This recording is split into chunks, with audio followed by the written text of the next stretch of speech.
My friends, while the Brazilian media spends 24 hours a day screaming about Donald Trump, a devastating blow came from the East. It came in silence, and it came through the back door, and with the fingerprints of those who should be defending the country. China didn't just slap a 67% tariff on our meat, they just delivered a silent checkmate to Brazilian sovereignty. And the worst part isn't the attack. The worst part is that the federal government opened the door, rolled out the red carpet, and knelt down.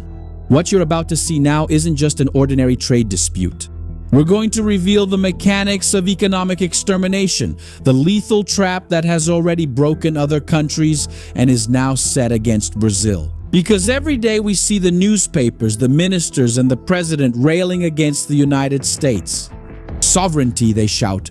But while the political theater focuses on Washington, China has implemented a measure in Brazil since the end of December that is destroying Brazilian slaughterhouses and meatpacking plants. China has set a brutal quota for Brazilian meat, just a little over 1 million tons. And the problem? Brazil used to export much more than that, 1.6 million tons. What happens now that the limit has been reached? Above that quota, China imposes an additional 55% tax. Adding to the normal 12, we reach a confiscatory tax of 67%. It's a prohibitive tax. It's impractical for our market. Entire sectors are being paralyzed right now. Did you see the federal government go to Beijing and rant about imperialism? Did you see the president threaten China? The silence from Brasilia is deafening. For the Lula government, China can do anything. But to understand why Brazil is bowing its head to this huge tariff, you first need to understand the monster that's on the other side of the world.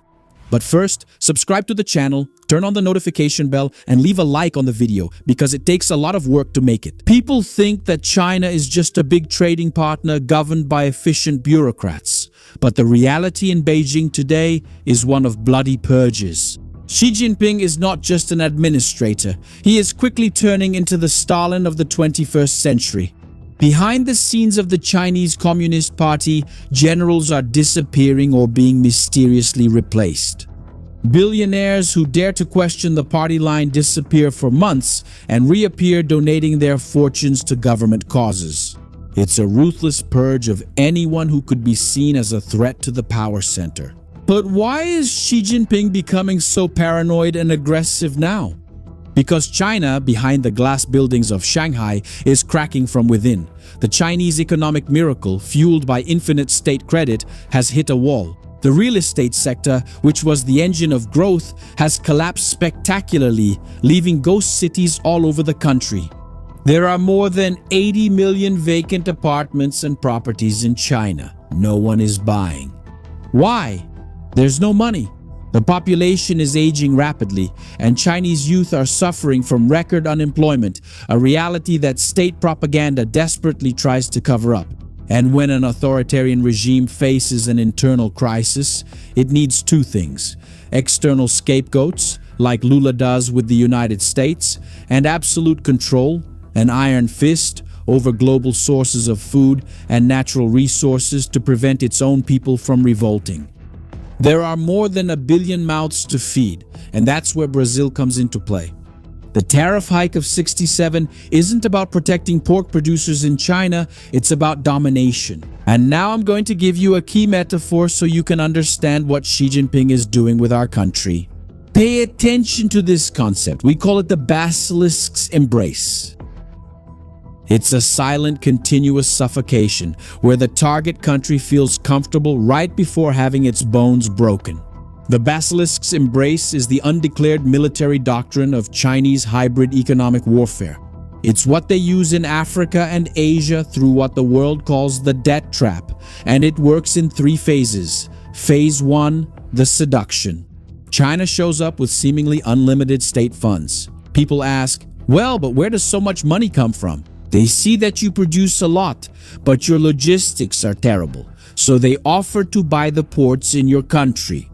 They buy the railways, the power grid, and invest heavily in your country's technology like 5G infrastructure. Italy fell for this with the new Silk Road Agreement, where European ports almost came under Beijing's control.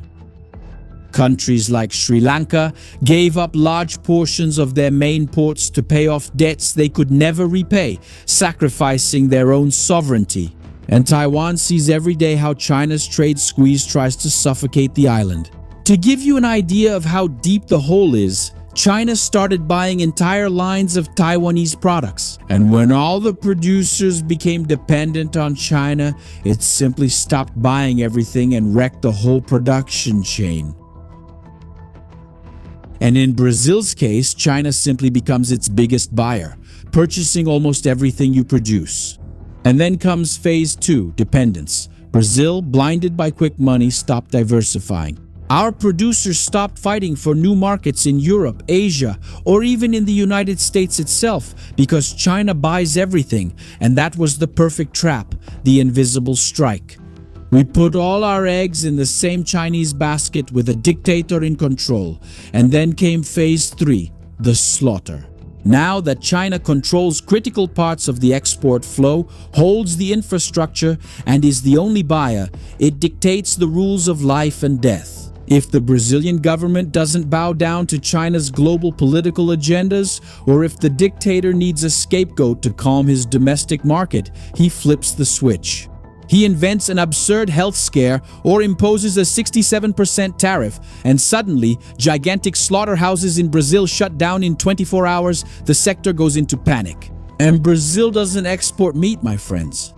Brazil is handing over the master key to its breadbasket on a silver platter to a totalitarian leader who has a history of letting his own people go hungry to maintain the party's ideological cohesion. And to keep revealing the decisive mechanism of this national slaughter, now I want you to pay attention to this, because it's very important. What's at stake now is not just the market, but the defense of our territory against the false narrative. The old media loves to promote superficiality so that you don't understand the high-stakes game of global chess. We built the opposite.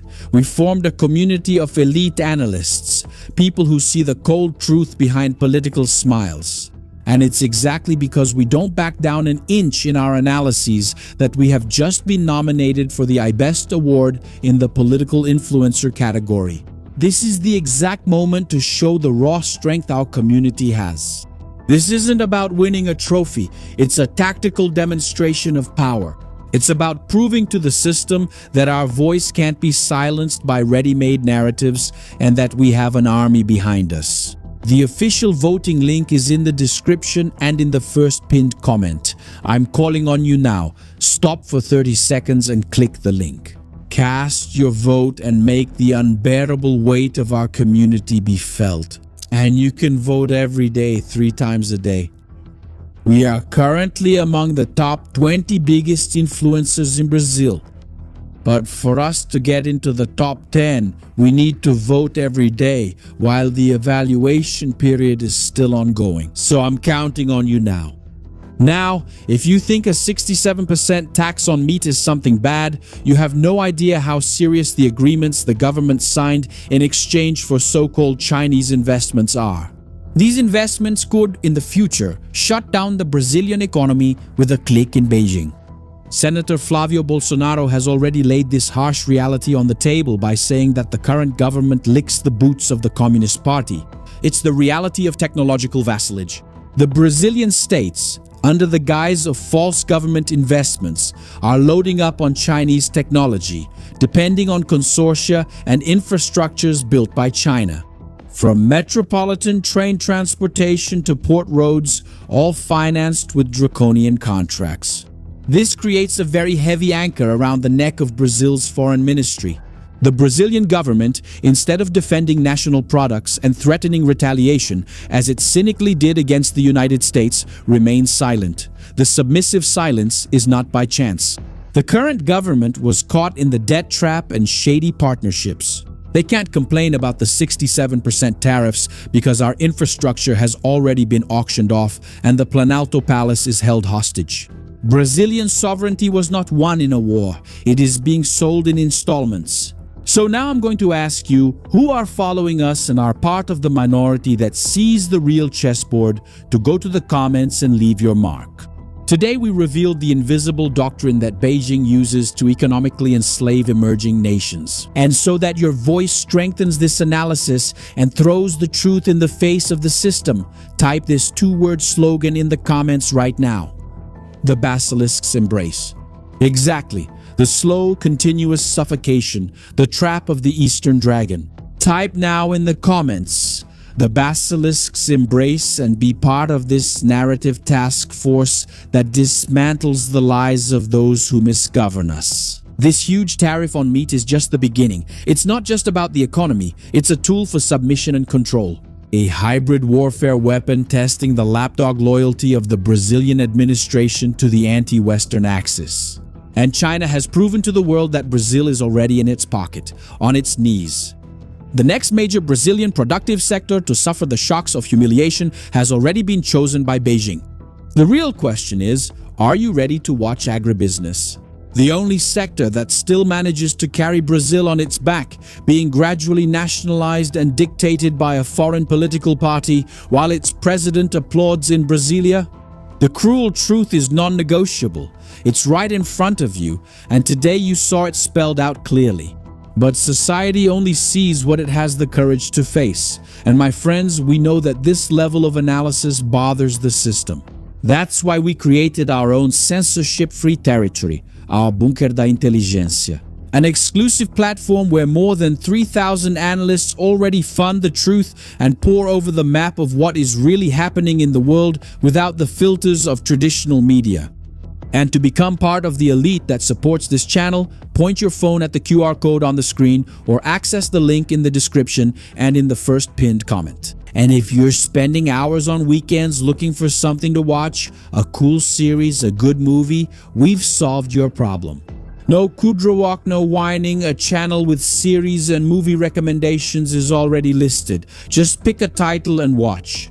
Tips every week so you can enjoy the best things in life without wasting time. So the link is in the description, in the pinned comment, and in the card that appears on your screen.